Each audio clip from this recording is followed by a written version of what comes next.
Labadiena! Šiandien pakalbėsime apie fizinio aktyvumo rekomendacijas. Yra labai daug skirtingų nuomonių ir mokslinių tyrimų, kiek vaikai turėtų per dieną užsiimti sportu arba kitomis fizinėmis veiklomis. Tikslingiausia būtų remtis Pasaulio sveikatos organizacijos, trumpiau PSO, rekomendacijomis ir per dieną skirti 180 minučių fizinėms veikloms, iš kurių 60 minučių turėtų būti vidutinio arba didelio intensyvumo fizinės veiklos. Šias veiklas aš dabar jums ir apibūdinsiu. Mažo intensyvumo veiklos tai faktiškai yra bet koks judesys, kaip lėtas ėjimas, namų ruošos darbai, žaidimas su žaislais.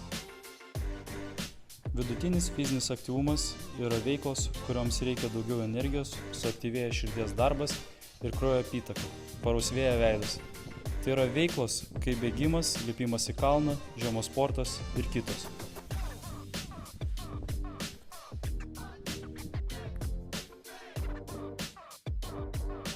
Na, o didelio fizinio intensyvumo veiklos yra tos, kurias atliekant žmogui ima trūkti kvapą, pradedame stipriai prakaituoti, pavyzdžiui, bėgant laiptais, greitai sprintuojant.